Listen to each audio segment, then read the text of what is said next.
In a world where legends rise and fall with every punch, where the roar of the crowd fades, but the stories live on. This is where those stories are told. This is Talkin' Boxing with Billy C. From the blood, the sweat, and the glory, to the controversies, comebacks, and knockouts, we go behind the ring, no fluff, no hype, and definitely no BS. Just the truth behind the fight game.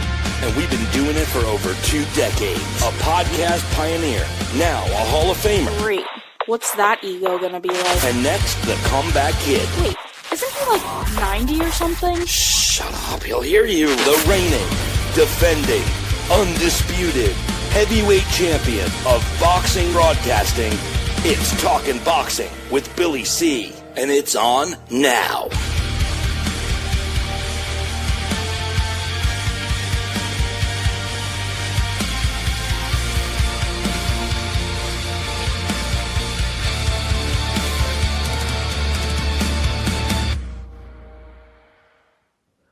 And we're coming to you live from the Billy C Studios in Lake George, New York. I'm Bill Calogero, and it's time for the Billy C Show.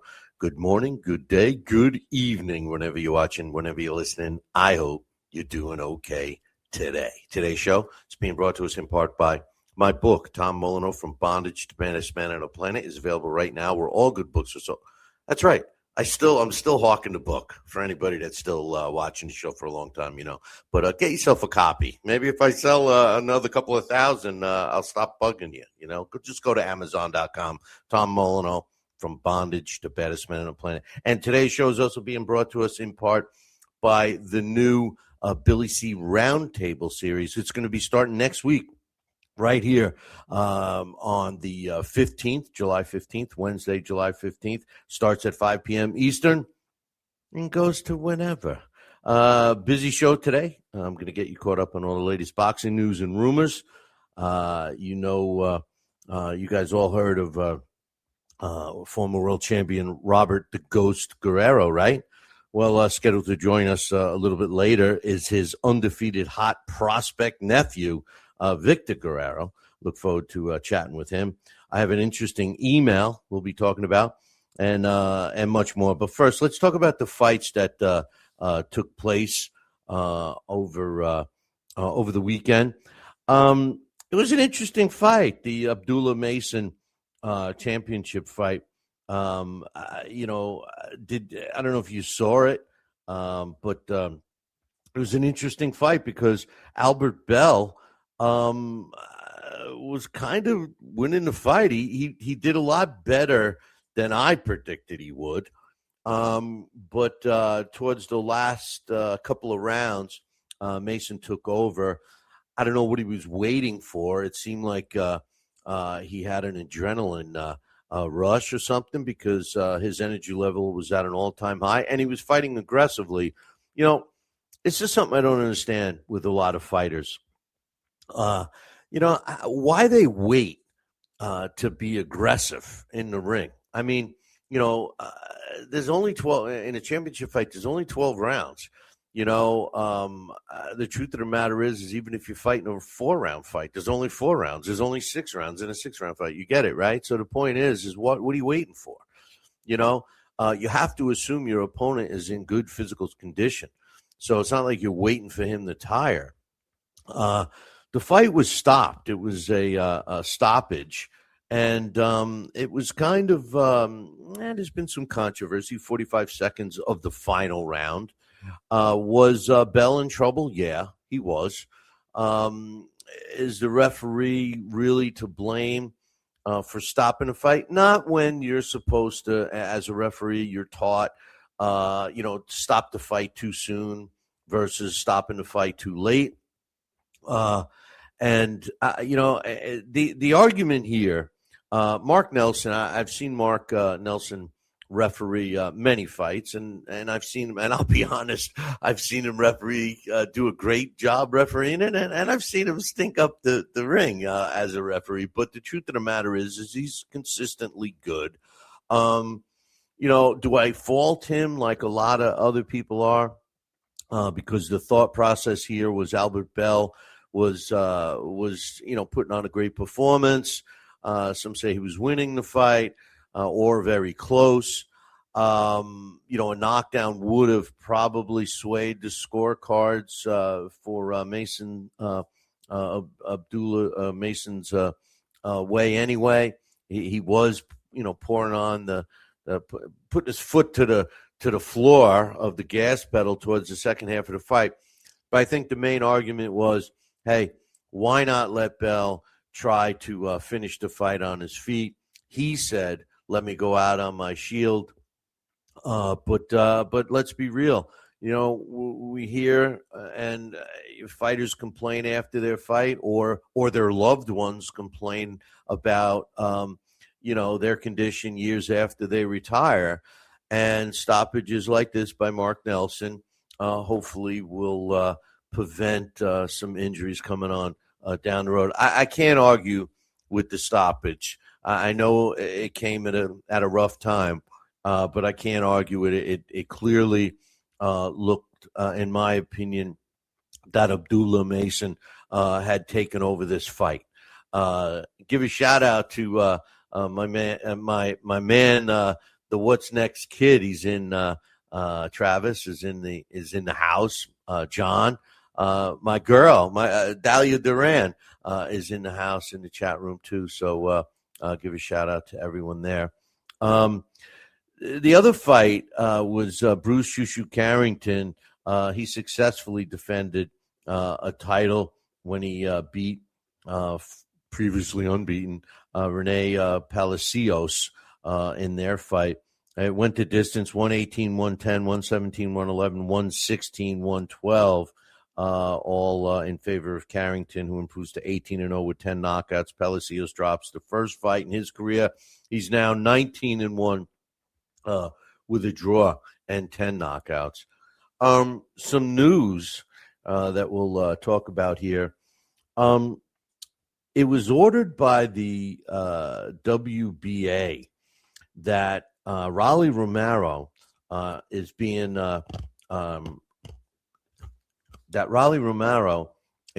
defending his world title against Teofimo Lopez on August 22nd. I was jumping the gun a little for the WBO's welterweight order. We'll get to in a second, but Rolly Romero defending his belt against Teofimo Lopez August 22nd. It's going to be taking place in Las Vegas. I like the fight.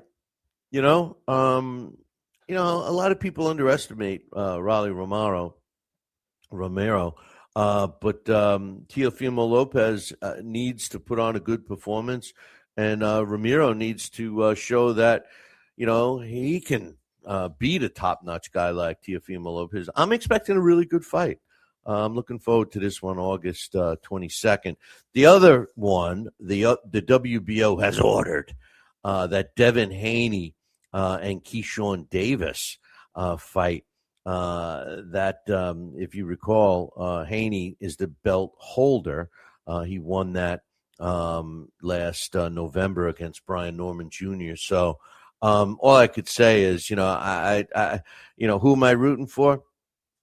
Do I have to say? I mean, I'll be rooting for Keyshawn Davis, 100%.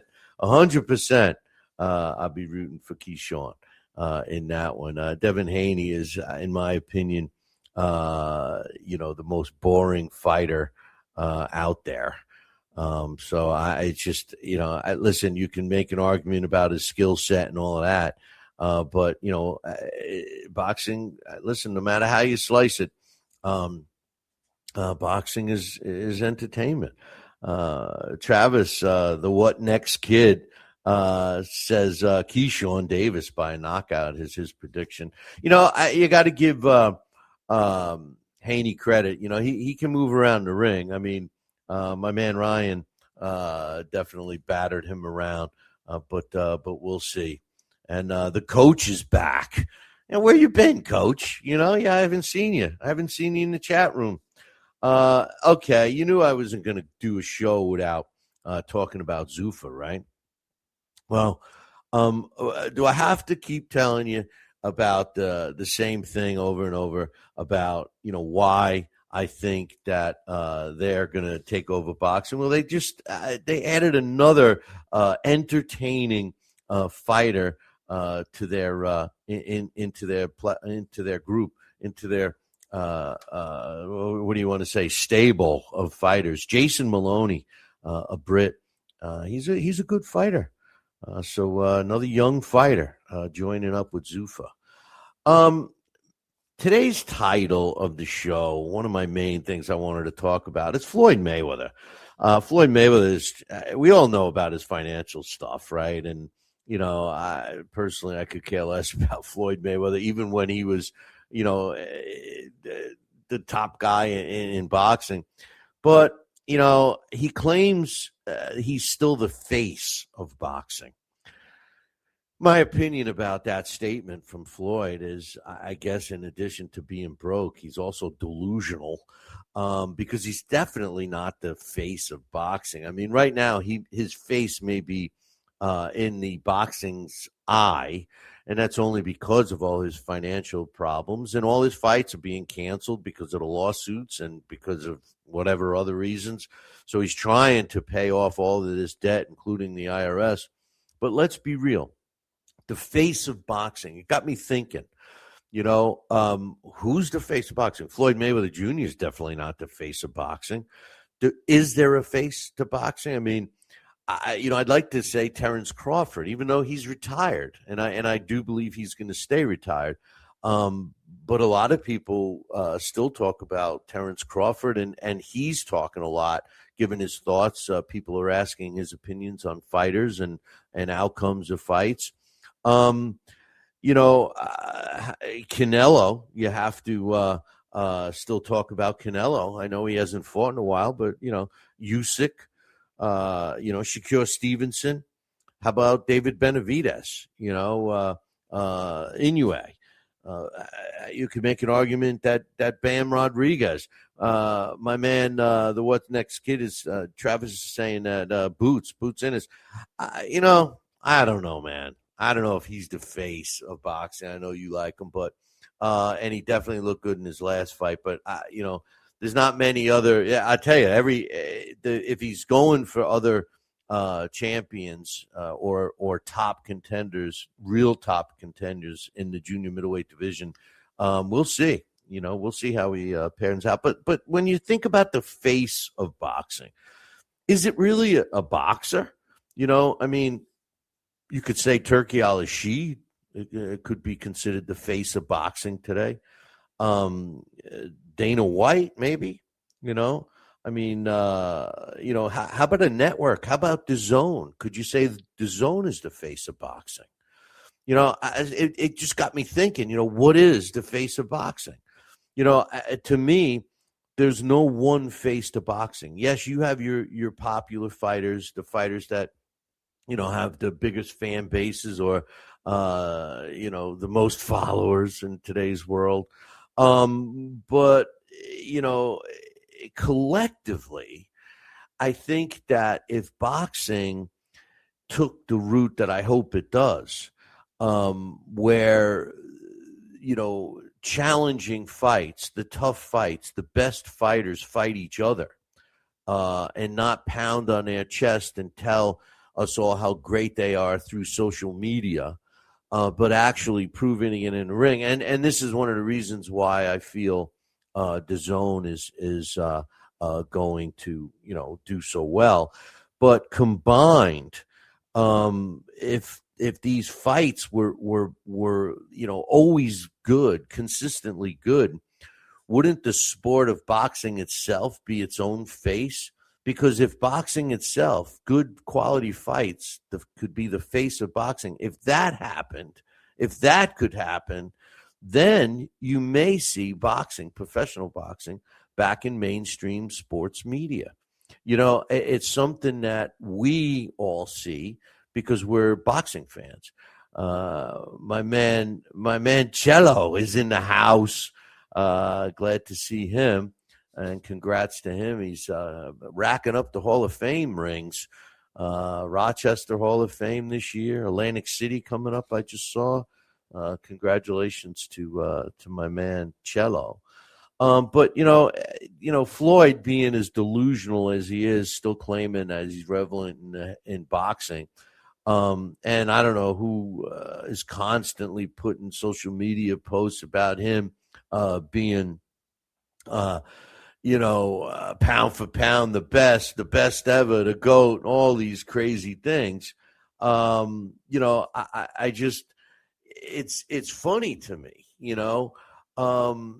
we know he did it when he was active, and it was a form of promotion. But Floyd Mayweather never had a problem with alcohol or drugs or anything. I mean, obviously he had a money spending problem, and rumor has it he likes to visit the casinos, and he does not do well. But he didn't have a drug habit and all these things like some of these other fighters do. And he was very successful during his career, promotional wise and financially. But all good things come to an end.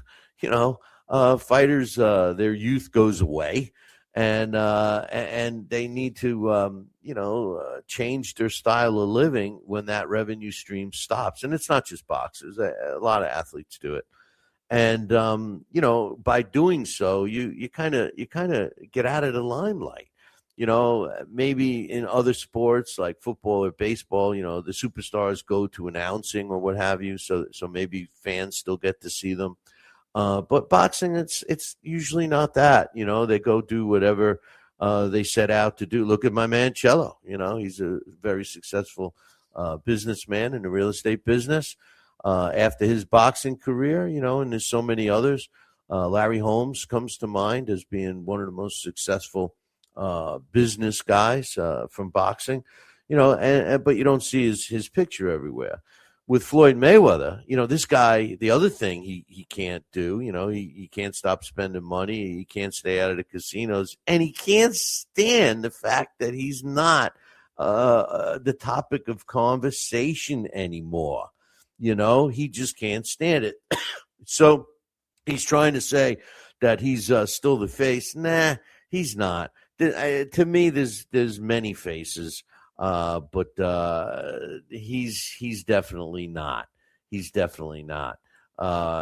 So that's my thought, and I think it's kind of comical. My man Dave just popped in.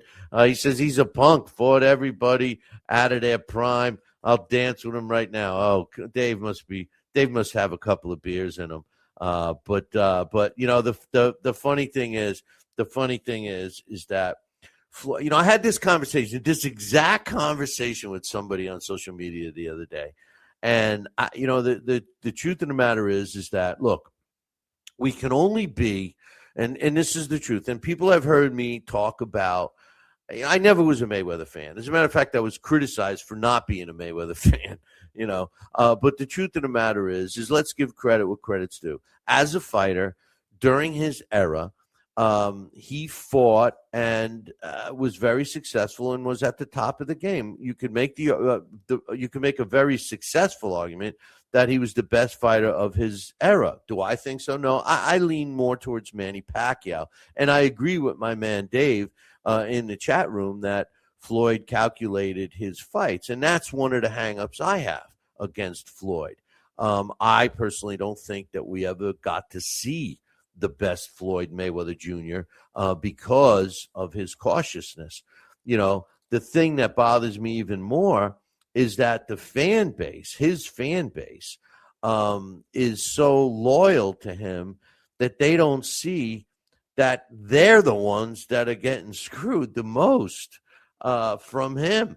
When you think of certain fighters, and you mention a name, you think of fights. You mention Ali or Frazier, you think, those three fights were great. You think of Mike Tyson, you could think of any of his fights, except the ones he lost, that were exciting and stuff. When you mention Floyd Mayweather, I mean, what fight comes to mind? I mean, think about it. And the whole 50-0 thing, that's a complete fabrication. The truth of the matter is, yes, he's 50-0.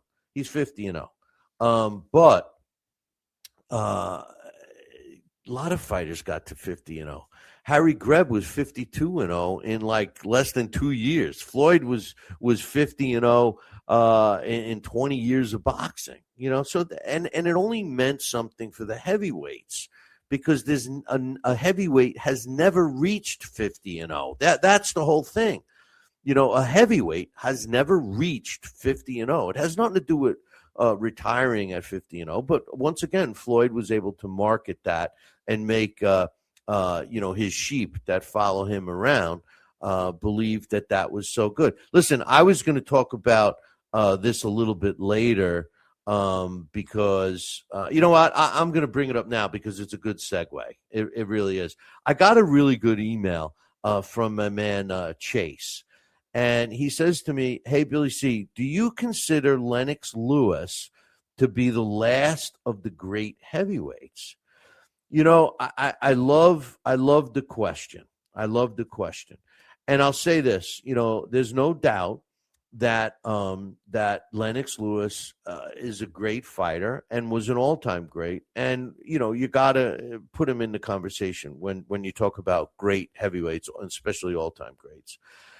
To me, not only would I say that about Lennox Lewis, but I would also say that Lennox Lewis has changed the heavyweight, the complexion of the heavyweight division. Prior to him, heavyweights, look at Mike Tyson, coming in at 218, 220, 216. Jack Johnson was a monster, 201. Rocky Marciano, I don't think he ever fought more than 189 pounds. So what Lennox Lewis did is he brought in this 6'4", 243 chiseled muscle punching machine. And subsequently, we've had, a lot of big guys, physically, humanity, we've gotten bigger. So I think when you start to say great heavyweights, because we all look at the previous generation. I'll look at my generation when I was a kid and I'll say, nobody was better, Roberto Duran, Sugar Ray Leonard, Marvin Hagler, those guys, Tommy Hearns, of course, that era and before, the Sugar Ray Robinsons and all of those. And when you look at the heavyweights, the heavyweight greats. I mean, of course, Ali and Marciano, Dempsey, Holyfield, Jack Johnson, Klitschko. You got to mention Larry Holmes, Sam Langford, my man Sonny Liston, Joe Frazier, of course, and Ali and George Foreman. More modern, I think great a great fighter is a fighter who fought everyone that was available to them during their era. You really can't compare Jack Dempsey's era. I'm getting ahead of myself because next week we're going to be talking exactly about this. But it's hard to – I think Lennox Lewis was a great fighter. To say he was the last of the great ones, I mean, fans today think Usyk is great. They think Tyson Fury is great. They think, Anthony Joshua is great. So, those are the people that are going to be saying, oh, they don't make them like Usyk anymore, when they're, older and stuff. So I think it's a really tough question. And I myself I've always said, the guys of yesteryear. I mean, anybody that knows me, that's talked to me about boxing, it's one of my platforms, but the truth of the matter is, we'll be bringing up some topics next week of why that's a really tough thing to say and do, especially today. But I want to point something out. We're talking about great heavyweights. Great question, by the way, Chase. Thank you. I don't know if I answered it for you, but I had fun doing it. But talk about heavyweights. I can't help it. This whole Mayweather thing, right, and the whole 50-0 and stuff. Consider this, and most of you guys. Now I know Coach is going to have heard of him. My man Cello is saying Jimmy Wilder was 93-0 before his first loss. No, I know, and Julio Cesar Chavez was at least 80. He had at least 80 fights. But check this guy out. And I know Coach has heard of him, but I don't know how many others that are, in the chat room now or listening whenever. How about young Stribling? All right. Young Stribling had a career record of 256 wins, 16 losses, and 18 draws. Now, when he died, he was considered a heavy. Oh, did I mention that he only fought from 1921 through 1933? All right. Not very long. And when he died, he was 28. Okay. And he died in a motorcycle accident. He was still fighting. But he started at flyweight. Now, I'm only bringing him up because here's a guy that nobody ever talks about. We talk about Manny and everything. Now, remember, it was only 8 weight classes when he fought. And he fought in an era when, they were fighting, every week. He fought a couple of times a week sometimes. So it was a different era. But for a fighter to say I'm 50-0, or a fighter to say I'm undefeated at 30-0 and bragging and pounding their chest, you look at a guy like young Stribling, and 256 wins. Somebody say, "Well, he had 16 losses." Who cares? Who cares about the? Oh, well, he had 18 draws. Who cares? 256 wins. I mean, that's more than 10 guys could have. It's amazing to me. And then you circle back to somebody like no, I think you're I don't think, did Lopez retire at 51-0? I don't know if he was 51-0. I thought he had lost. I thought he lost a fight, but maybe you're right. Maybe it was a draw. Yeah. So what are they saying? So if he did 51-0, I do remember something along that. But yeah, no, Dave, it was a different era. But anyway, I just find it amazing that he fought that many times. But in any event, great question, and I really enjoyed answering that one. Speaking of heavyweights, you guys know that Usyk gave up his titles, right?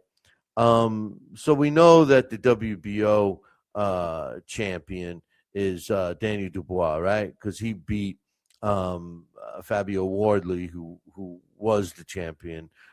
He was the interim champion. Then he got awarded the champion when Usyk gave up that belt first. Then he gave up the WBC belt. So now, who is it? Is it KBL now? Maybe might be the champion, or they're fighting. They're fighting Sanchez and somebody for their belt. I don't know. But anyway, what I'm getting at is the little-known heavyweight champion named Murat Gaziov. Yes, you recall him. He was a cruiserweight guy. He won the WBA regular world heavyweight title. And I'm only saying this because I find it humorous that, we have so many different WBA world heavyweight champions. But Murat Gaziov is the WBA's regular world heavyweight champion. If you recall, he beat Kubrat Pulev for the title. And he was supposed to fight Tony Yoka this weekend, I believe. This weekend in Russia. And Yoka backed out of it beginning of the week. And the truth of the matter is that they found a substitute for him. It's still going to be a world title fight. The WBA is approving it. And he's fighting Peter Kadyrov. 23 wins, 1 loss. So, hey, we'll see what happens with the regular world champion. We got some all-time great listings in here. Let's see. I'm going to put this one on the screen because he's got it nice and labeled. Muhammad Ali, number 1. Joe Louis, 2, 3. Larry Holmes. Yeah, that's a decent list. You got to put Vladimir Klitschko. You can make the argument till his neck almost got, his head almost got knocked off by AJ. I swear, I thought his head was going to end up in the third row. But you can make an argument that up until his loss, he won every round of every fight that he had. As far as the list, Muhammad Ali number one, Joe Louis number two. Yeah, I mean, you can't argue with that. I mean, personally, I have some other fighters in there. Not Muhammad Ali number one heavyweight. Yeah, I guess who would you put in front of him? I don't know. But thanks for that. I appreciate that little top 10 all-time great. You got Joe Frazier. See, I Dempsey, Jack Johnson needs to, Lennox Lewis. It's hard to argue with that top 10. You can make I mean, I don't know about number 4.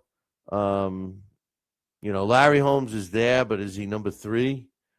I mean, I don't know. It's a good list, though. I will tell you that. But in any event, that's what we like to do on this show, just off the cuff. Now, of course, Coach has his top 10 all time. This obviously is not just heavyweights, but he's got Sugar Ray Robinson. Me too. He's number 1. Hank Armstrong. A lot of people forget about him. Willie Pep. That's shocking, Coach. Ali number 4. Joe Louis number 5. Harry Greb. Yeah, I have him up a little higher. Roberto Duran. Benny Leonard. Good pick. Another guy that I love your number 10 pick, Mickey Walker. That's good. That's good. But anyway, so listen, next week we're doing our first roundtable. It's going to be pretty fun. I'm looking forward to it. And, you guys know that we're going to have the film, the historical film guy. He just put another documentary out. Just search him on YouTube, Carl Weingarten.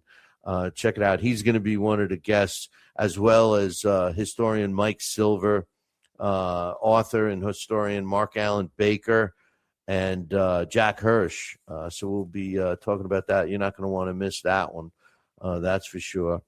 Well, I told you guys we had a young, hot, undefeated junior middleweight prospect, and he's joining us right now, Victor Guerrero. How's it going? What's up, my man?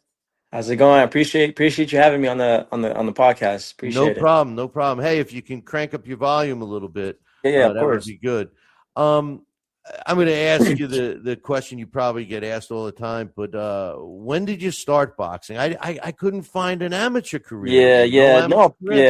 I honestly, I've been in the gym since I was a little kid and running around and stuff, but I started taking it serious when I was 14. I didn't have a big amateur background, to be honest. I don't under 30 fights and stuff. Most of my fights that I went to, the opponents didn't show up, because of the name and stuff, and just, it was frustrating. So ended up turning pro pretty early and stuff, and just, been building my experience from there. Yeah, no, I'm gonna get to that. It looks like you're gonna have a busy 26. This is gonna be your year, but we'll get to that in a little bit. Do you think that it's harder for you or easier for you to be the Ghost's nephew? I'd say a little bit of both. It comes with its pressure and stuff, and I got some big shoes to fill up. But I want to rewrite my own story. Fill my own shoes. Me and my uncle. He did great things. And it's my turn to do great things in the sport of boxing. And like you said, 2026, a lot of people are gonna know who I am. So I'm excited for it. Yeah, it's funny. I knew. I figured you would say that because a lot of people say, "Oh, let me." From the fighter's point of view, I would think it's harder when a relative, in your case, nephew, but a son or something, and they're following. And I think it brings additional pressure on the fighters, and it's just something that you gotta be good at blocking out, and like you said, make your own name, right? Yeah, yeah, of course. It's gonna come with hate and with love too, So I just roll with the punches and just, go out there and perform, put the work in the gym and just keep my head down, stay humble and, when it comes to fight night, the people are gonna see the results. Yeah, try and get your volume. You're cracking up on your volume. Um, you're if no one ever saw you before, and I got to be honest, I've never seen you fight live. Describe your style. Very, very technical, long, I like to use my distance. I'm 6'3", fighting at 154, so um, that's what we're working on right now is just using my long jab and my distance. And I don't like to waste any punches, so like I said, I'm very technical when it comes into the ring. So your first five fights, they all came by knockout, and then your sixth fight, you went the distance. How did that make you feel? I'm sure people wonder, you definitely get in the groove of knocking people out, right? I mean, Yeah. did you feel like you didn't do your job right or something? And at first, yeah, obviously any fighter wants to get the knockout, so Uh, I wouldn't say I was disappointed, but coming off, going the full distance, it gave me a little more experience, and I got the rounds in that I need, to build off that. And we corrected the mistakes that we needed to be corrected, and everything's been pretty good since then. So, um, it's even if you go to distance, it's all good experience at the end of the day, and that's what you need in the sport. No, 100%, 100%. My point wasn't. It was just like I know you get into a routine. You're knocking Yeah, everybody out, and then all of a sudden you're like, wait, this guy's still standing. We're going. What's these things called scorecards? But exactly. you Yeah, put yeah, in. yeah. So 2026, my man, looks like you're going to be a busy, busy guy. You've already fought three times and won, of course, all three fights. You got two more scheduled already. Um, are you? Are we going to see even more of you? Oh, 100%, 100%. August 29th is his next fight. We're in camp now, fully locked and loaded for it. And the next one's December 10th after that one. So yeah, like I said, like you said, it's gonna be a busy year for me and you're gonna be hearing a lot more from me. So stick around and check out the updates and stuff. And I'm excited for this year. So the junior middleweight, super welterweight, whatever you want to call it, is pretty hot right now. If everything worked the way you envision it, how do you see yourself fitting into that division in terms of obviously you're a hot prospect now, and then that next step is to become a contender, and then of course get in the mix. How do you see that going? Everything's right now is going on schedule. I think by next year, end of next year, I think we're gonna hit call out some big names. Get into that, like you said, the contender stages and stuff. You know, Obviously the big names.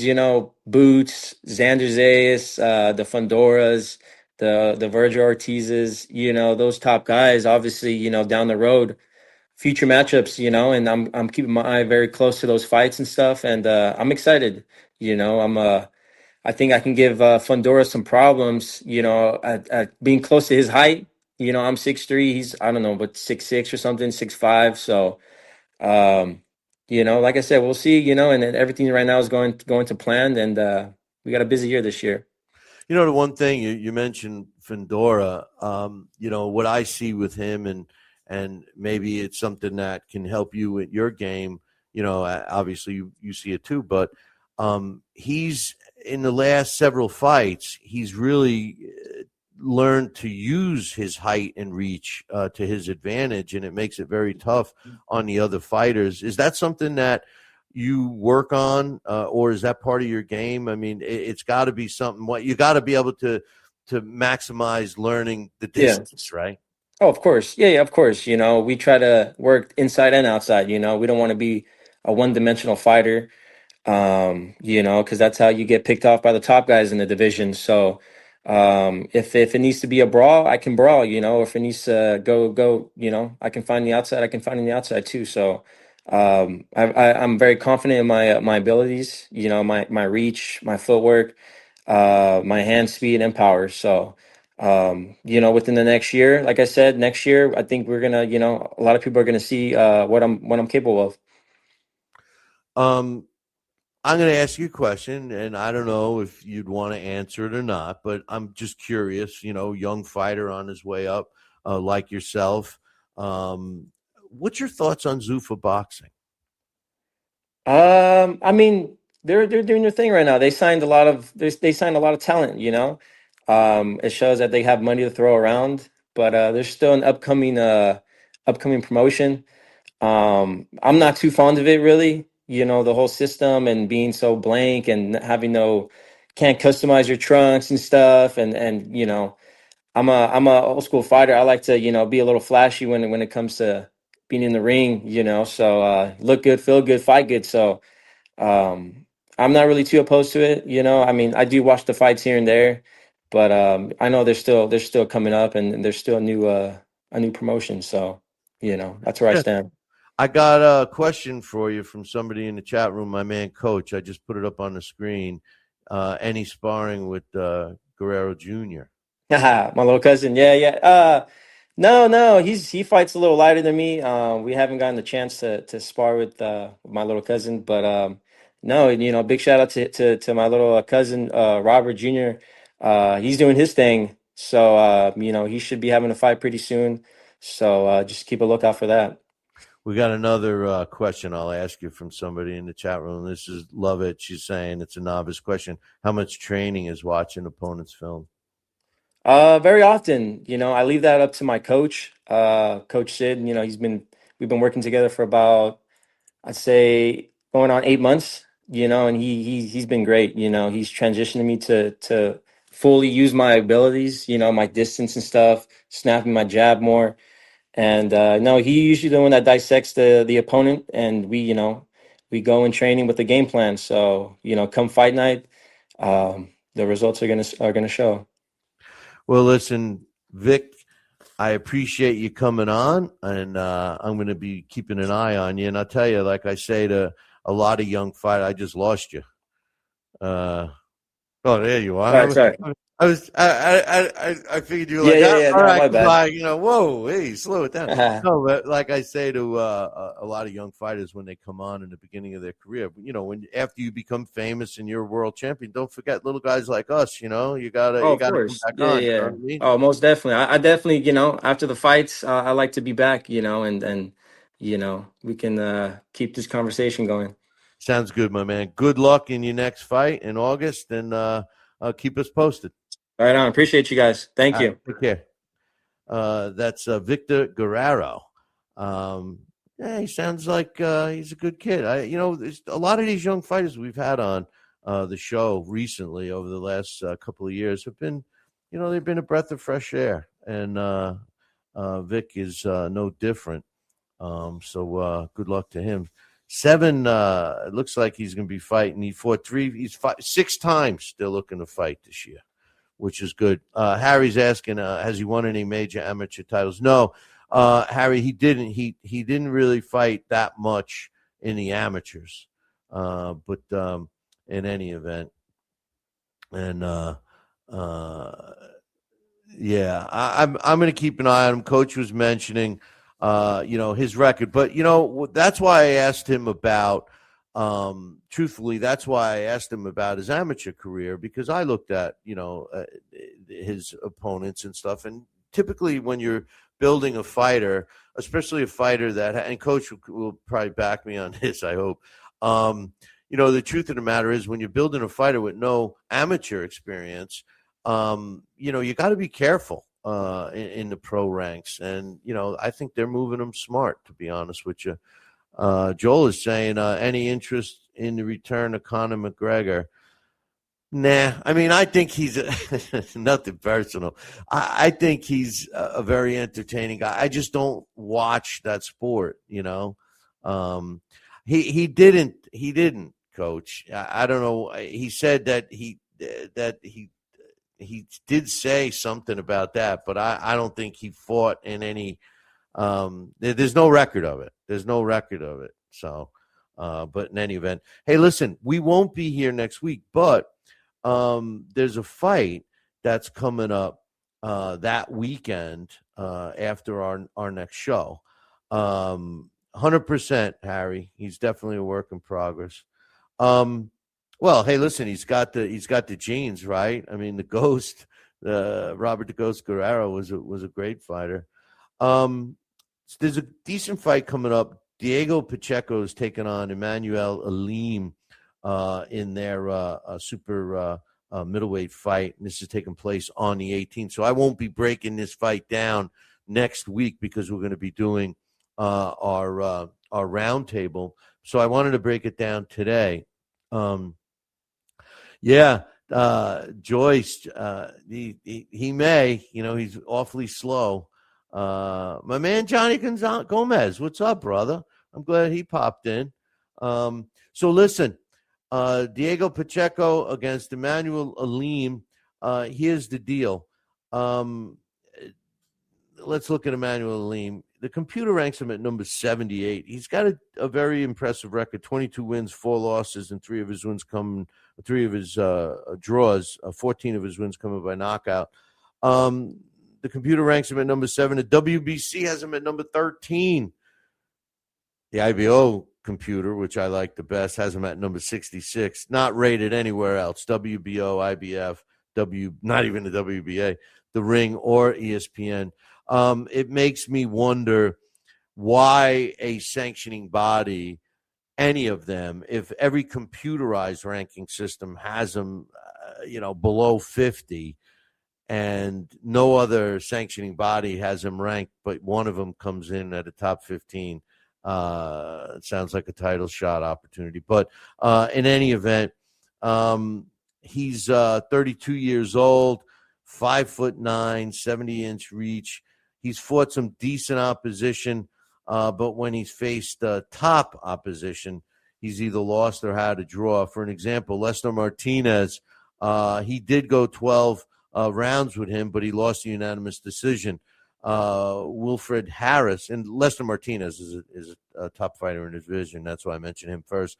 Winfred Harris Jr., he fought in 2024. That ended in a technical draw after 8 rounds. Ronald Ellis, he lost a majority draw. Matavi Korobov, he had a majority draw.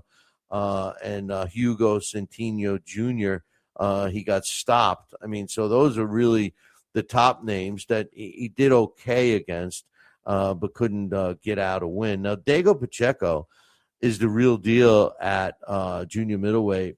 The computer has him at number 4. The WBC has him at number 4. WBO has him at number 3. IBF has him at number 4. WBA has it number 7. Now, I don't like the sanctioning bodies, but when they all have a guy ranked in their top 10, and in most cases in their top 5, he's a decent fighter. But what makes it even more obvious is the Ring magazine has him at number 6, or the Ring ratings have him at number 6, and the ESPN has him at number 6. And the IBO's computer ranking system, which again I think is the best of all of them, they have him ranked at number 4.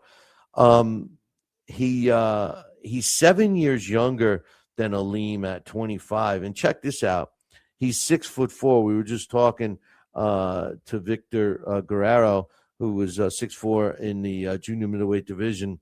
Well, Pacheco's 6'4" in the super middleweight division. He's going to be 8 inches taller, just about 8 inches taller than Alim, and he's going to have a 9-inch reach. But check this out: his last 8 fights, you could look at all 8 fights that he's had against top opposition, going back to 23 against Jack Cullen, Manuel Gallegos, Mauricio Cosorges, Sean McCalman, Majek Saluki, Steven Nelson, Trevor McCumbee, and Kevin Sajo. All good fighters. How good? How about you add them up, and their combined record is 194 wins, 12 losses, and 3 draws. Look, this guy is the real deal. There's no question about that. And, to say that this is going to be a tough fight or anything, I didn't even have a scotch yet. It's not going to be a tough fight. Diego Pacheco is going to win this fight hands down, and in my opinion, very, very easily. But anyway, so I just want to remind you guys about next week. We are going to be doing something a little different. We're kicking off a series, the Roundtable. I'm going to tell you right now what the topic is. It's the age-old topic, which we kind of touched on earlier today based on an email that I received. But it's basically comparing yesterday's fighter with today's. And we're going to throw some twists in there because me, for one, being an old guy and being a historian and being a guy who loves the old-time fighters, and you can ask anybody that's ever talked boxing with me how I am. And I'm the same guy that has been talking how great the fighters of yesteryear. I'm going to be introducing, and all these guys that are on this panel with me for this first episode, are all hysterically. They're all hysterically funny. They're comedians. No, they're all historically sound and boxing wise. And, I'm going to throw some curves that we're all going to have a tough time answering. And I really think it's going to be worthwhile listening. And yes, it's going to be same time as this show. It's going to be instead of this show. And we'll see how it goes. And who knows, maybe we'll continue to do both. But in any event, make sure you tune in next week. Same bat time, same bat channel. Until then, I'll leave you with this. Ciao, baby. Thanks for joining us today.